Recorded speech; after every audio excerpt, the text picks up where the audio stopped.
to find. Tom Waits here on Democracy Now!, democracynow.org, The War and Peace Report. I'm Amy Goodman with Nermeen Sheikh, and our guests in New Hampshire, Dale Keene, professor at St. Anselm College, Arnie Alpert of Occupy New Hampshire and American Friends Service Committee, and Arnie Arneson, longtime radio and TV host in New Hampshire. She was Democratic nominee for governor in 1992. Arnie Arneson, well, let's talk about what happened on the Democratic side. I want to turn to Joe Biden, the vice president, who actually gave a video address last night.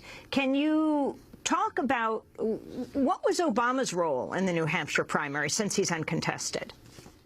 Well, obviously he wants to continue to massage his base, but I've been asked what I thought of Barack Obama's last couple of years, and I've used two words, Amy, and the two words are majestic disappointment. And I think while he obviously wanted people to show up, they wanted to get organized because they have to look to November, I think what's really important, if you look at the lack of enthusiasm on the Republican side, the somewhat lack of enthusiasm on the Democratic side. I was telling a reporter the other day that you need to know that Barack Obama's favorite color is taupe. And if you look at Mitt Romney and you want to describe him, what color comes to mind? Taupe. So I think part of the problem is that we were looking for hope and change. We were looking for someone that was willing to take the fight to the mat. And I think even Democrats who were so excited in New Hampshire, yes, they voted for Hillary Clinton. No, they didn't give it to Barack Obama. But there was such passion for change. And I think people are just sitting back and watching. And it's not about that there's an impediment to voting. The question is, what are you voting for? I want to turn to Newt Gingrich, who finished far from the top three in Tuesday's New Hampshire primary, but he promised to continue fighting. Here's part of the speech that he gave last night. This campaign is going to go on to South Carolina.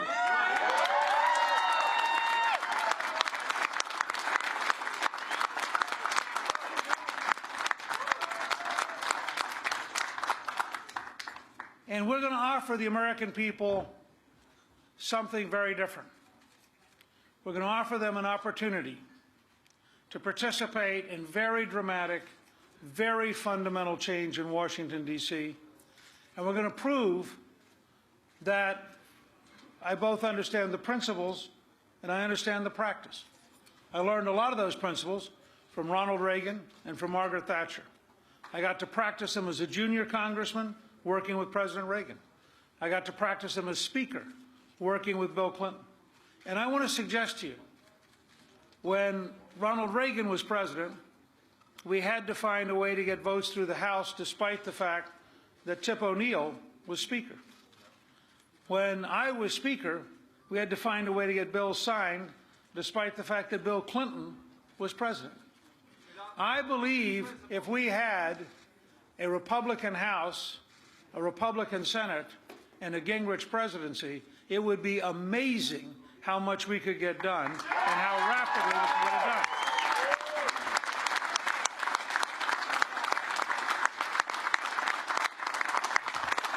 So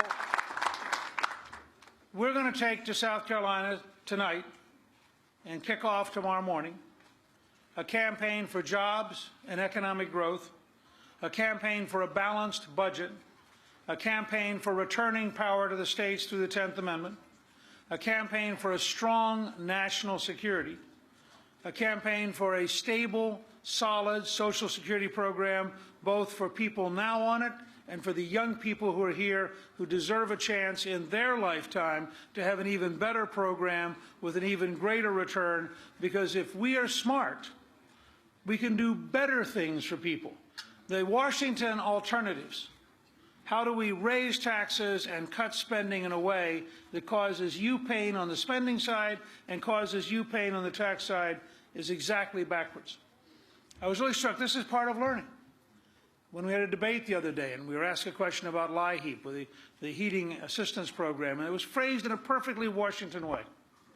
Are you going to run a bigger deficit so you can help more people, or are you going to cut people off and hurt them so you can shrink the deficit? Nobody on the panel asking the question seemed to consider an alternative. What if we simply went out and developed American oil and gas, brought down the cost of heating oil, and didn't need to help people because the price came down. You've been listening to Newt Gingrich, who did not make it into the top 3 in New Hampshire, that was pouring millions into campaign ads against Romney in South Carolina, and Romney is reciprocating with millions in campaign ads against Gingrich in South Carolina. Now, in the last days, Romney surrogate John Sununu has said that Newt Gingrich sounds like a socialist and attacking Romney around Bain, the private equity firm that he headed. And you also had this quite interesting conversation between Sean Hannity and Rick Perry, the Texas governor, because Rick Perry called Romney a vulture capitalist and attacked him for the jobs that were lost when Bain takes over a company.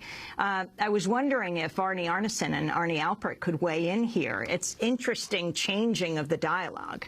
Oh, I'm dying, Amy. I mean, you have to be so happy, Arnie, because of Occupy Wall Street. But you didn't realize this, Amy, but Occupy Wall Street now has a new spokesperson. It's called Newt Gingrich. I mean, and it doesn't cost you $30,000 a month. I mean, what a deal. Think of poor Freddie Mac, how much they had to spend. It is absolutely unbelievable. And I don't know if you saw it, but Rush Limbaugh just made a comment the other day and wanted to issue a fatwa against Newt Gingrich. That is his words, not mine. And he's actually saying that Newt Gingrich thinks he's turning into Elizabeth Warren. Do you love it? I mean, you can't even ask for something better.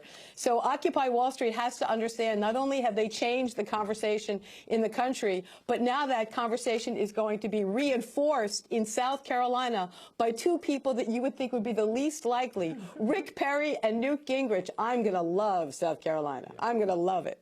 Arnie Alpert. You have to look at the fact that just a couple days before Newt and Perry started piling on to Romney, you had members of the United Auto Workers going to Romney events and challenging Romney about how many houses he has and, you know, chanting Mitt kills jobs. And I think that was what kind of softened him up in a sense, that then created this opening, you know, tied in with the Wall Street, the Occupy movement and their pressure, that created this opportunity for Newt and the others to go after Mitt Romney. And then you have Romney referring to this as the bitter politics of envy. Yes. So, I mean, I think that if that continues to be the approach that Mitt Romney takes, he clearly is going to be portraying himself as the candidate of the 1%, and that will echo down through the rest of the campaign. I mean, this is very interesting. interesting. About resentment of success. This is incredible. This is also very interesting because you have Huntsman and you have Paul saying, get out of Afghanistan. You used to have Romney saying that, but he's changed his tune there. Exactly. Romney wants to escalate U.S. military spending and increase, you know, our superiority ratio, you could call it. And let's remember that it's really important, Amy, to understand that no one has put a finger on Mitt Romney until this weekend. He had a walk in the park in Iowa. They didn't bring up Bain. No one brought up Bain in the New Hampshire primary until just at the very, very end. So everything changes in South Carolina. Everything changes.